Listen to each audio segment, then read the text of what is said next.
Israel पर Iran समर्थित proxy गुटों ने ऐसा शिकंजा कसा है कि चारों ओर से इजरायल पर हमले जारी हैं।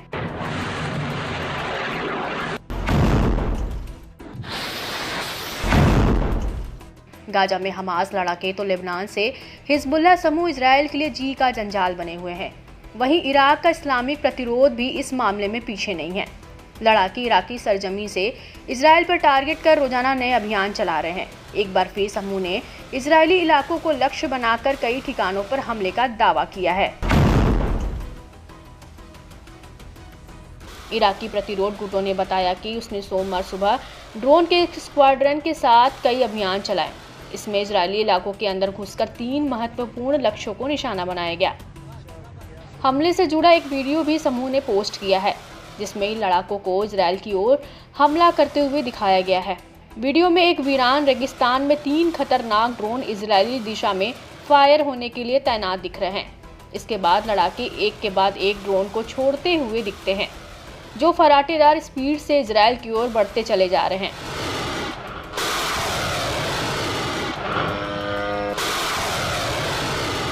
ताजा हमलों की आक्रामकता देखकर साफ अंदाजा लगाया जा सकता है कि तीनों ड्रोनों ने जबरदस्त तरीके से इजरायली एयर स्पेस में घुसपैठ को अंजाम पहुंचाया होगा। हालांकि इजरायल की ओर से इराकी हमलों को लेकर कोई प्रतिक्रिया सामने नहीं आई है, मगर इतना साफ है कि इराकी प्रतिरोध के ताजा हमले ने इजरायल में तगड़ी चोट पहुंचाई है। प्रतिरोध गुटों की ओर से लगातार हो रहे हमलों से इजरायल पर खासा दबाव बना हुआ है। खास बात है कि चारों तरफ से हो रहे हिंसक हमले इजरायल के एयर डिफेंस सिस्टम आयरन डोम को भी चकमा देने में कामयाब हो रहे हैं।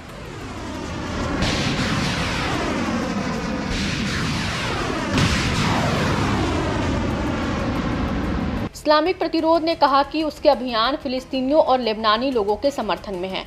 समूह ने इस बात पर जोर दिया कि हमले इजरायली शासन की ओर से कब्जे वाले इलाकों में महिलाओं, बच्चों और बुजुर्गों समेत नागरिकों के खिलाफ किए गए नरसंहारों के जवाब में हैं। बीते दिनों इराकी प्रतिरोध के ड्रोन ने दक्षिणी इजरायल के 2 अन्य लक्ष्यों पर भी हमला किया।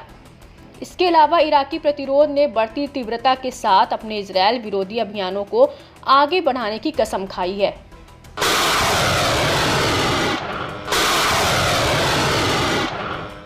इसके अलावा प्रतिरोध ने 2 नए अभियानों का भी दावा किया, जिसके तहत उसके लड़ाकों ने ड्रोन का इस्तेमाल कर कब्जे वाले क्षेत्रों के दक्षिण और उत्तर में 2 सैन्य ठिकानों पर हमला किया। बता दें कि ईरान का इस्लामिक प्रतिरोध इजरायल विरोधी अभियानों से तब से लगा हुआ है जब से इजरायल ने अक्टूबर 2023 की शुरुआत में गाजा में अपना सैन्य अभियान शुरू किया था।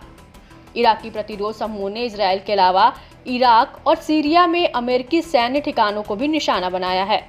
समूह का दावा है कि इजरायली नरसंहार में अमेरिका उसका बखूबी साथ दे रहा है। पिछले साल अक्टूबर से इजरायल ने गाजा पर अपनी बमबारी तेज कर दी है, जिसमें अस्पतालों, आवासीय भवनों जैसे नागरिक बुनियादी ढांचे को निशाना बनाया गया है। इजरायली हमले के चलते कम से कम 43,600 फिलिस्तीनियों की मौत हो गई है, जिनमें से अधिकांश महिलाएं और बच्चे हैं और 1 लाख से ज्यादा लोग घायल हुए हैं। बता दें कि बीते हफ्ते इराकी प्रतिरोध ने हाइफा और दक्षिणी कब्जे वाले फिलिस्तीन में महत्वपूर्ण इजरायली लक्ष्यों के खिलाफ 5 ऑपरेशन किए। साथ ही दक्षिणी कब्जे वाली फिलिस्तीन, कब्जे वाली जॉर्डन घाटी और कब्जे वाली सीरियाई गोलान हाइट्स में इजरायली सैन्य ठिकानों के खिलाफ भी ऑपरेशन किए।